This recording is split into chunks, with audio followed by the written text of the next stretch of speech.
Today is Monday, November the 6th, and this is what's happening in the condo market this week. Thanks for checking out this video once again. And this week we were able to get the stats for October sales from the Toronto Real Estate Board. Here's a headline, many headlines out there, but here's one from the Toronto Star. Detached Toronto home prices fall while condo prices soar in October. Average selling price in October was up 2.3% compared to last year. So again, the headline continues to be the story of the difference between the detached low-rise market, especially in the 905, and the condo market, the high-rise market. So condos, again, are doing fantastic, and houses are coming down from these crazy highs that they've been. I want to zoom in and talk about the downtown condo market. Looking at throw some stats at you here for downtown condo market, which is the most critical part of the condo market and the part of the condo market that we're most interested in as condo investors. So the sales to listing ratio, something I talk about all the time, is being the number one stat that I look at to get a sense of the temperature of the market. Sales to listing ratio for downtown condos in October was 69%. So a very strong seller's market. The average, to give you an idea, the average from 2010 to 2015, so the 5 or 6 years before the market started going nuts last year in 2016 and this year in 2017. So 2010 to 2015, the average for the month of October is around 30 to 35% sales to active listings ratio. We are double that, 69%. We are in strong seller's market territory. Interesting, only 807 units available for sale. We continue to have this problem month after month after month for the past year or more of a complete lack of inventory. There's no supply. There's nothing to buy on the market, and this is what's driving prices up. Demand is high, yes, but I think supply is really the critical piece here. Again, looking at the average from 2010 to 2015, the average supply for the month of October is about 1,439 units. So supply is down about 44% from average. It's almost down half of what it typically has been in this month. So looking back to, say, 2010, we have tens of thousands more condos that exist in Toronto and in the core of Toronto than we did in 2010. We have, in the GTA as a whole, we have about 700,000 more people than we did in 2010, 7 years, 100,000 people a year. And yet we have 44% fewer condos for sale than we did about 7 years ago. So all this continues to tell you all you need to know about the direction, the temperature of the condo market, especially downtown. Temperature is very hot. Direction is up. Prices are going to continue to rise. So if anybody's out there telling you, or you're talking to them around the water cooler and somebody says, prices are going to fall, just throw that one statistic out there to them and say, look, sales to listing ratio is 69%. Prices are not going to fall. Prices are going to continue to rise. When the sales to listing ratio was half of what it is today, when it was 30%, 35%, prices were still rising year over year over year, 3, 4, 5%, a sort of what we got used to in the condo market. Now that the sales to listing ratio is double that, prices are rising much faster, and that, as long as that ratio is up there and as long as there's no supply, that rate of appreciation in prices, generally speaking, is going to keep happening. Another thing to watch for as we're entering now into November, December, January, February, when the stats start coming out, it's going to show a sharper and sharper decline from the year before.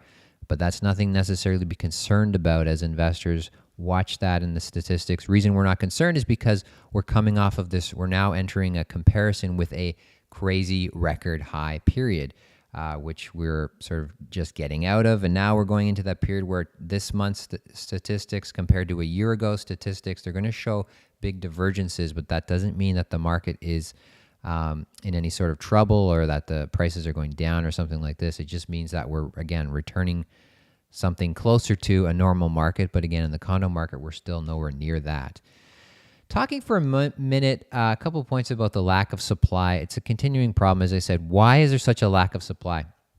Number one, I think there are no desperate sellers. People are not in economic hardship. They don't need to sell.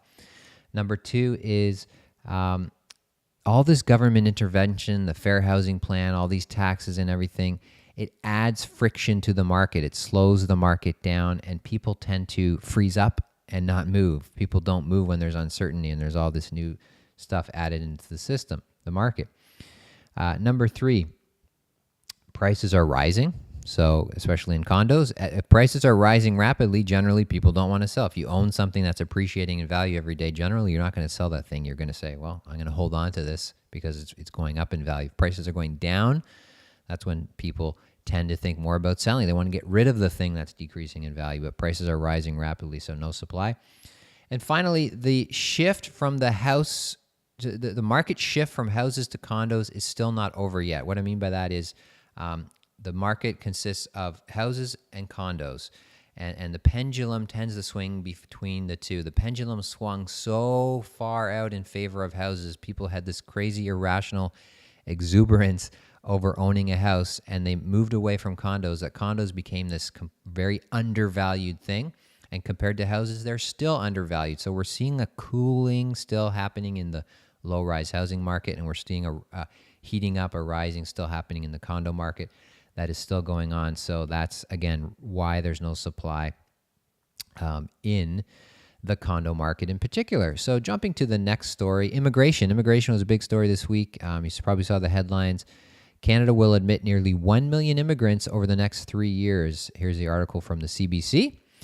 And specifically in the city of Toronto, the stats are approximately 170,000 new people in the next 3 years. 170,000 new people in Toronto in the next 3 years. Again, very good news for our housing market. Immigration is increasing. The pressure on the demand side of the equation is going to be increasing as more people than normal. We already can't keep up with what we have, and now we're going to get even more people in the next few years. So something to definitely keep your eyes on, and it's good news if you are a condo investor. And finally, the last story I want to highlight to you from the Globe and Mail, written by Rob Carrick. Rob is a noted, I don't know if you can officially say he's a housing bear, but he's definitely pro-renting, and he's written a lot of articles about how he believes that renting is a great thing. And like I've said before, anytime you see those headlines where it says, renting is a good thing, or you should be happy to be a renter, or we want to see more renters. As condo investors, as property investors, we love to see that. We want more people to be encouraged to do that. We actually want the ownership rate to go down because we want more renters. We want more customers for our properties that we're buying. We want rents to continue to go up, and that is part of the equation. So the headline is, accept it. Your children may grow up to be renters. So he's talking to those people who are afraid or fearful of not being able to buy, especially for their children. And he's saying the home ownership rate may have peaked in Canada as prices have peaked, and maybe the home ownership rate is going to start to trend down in the years ahead, and we're going to become more like other Western European countries.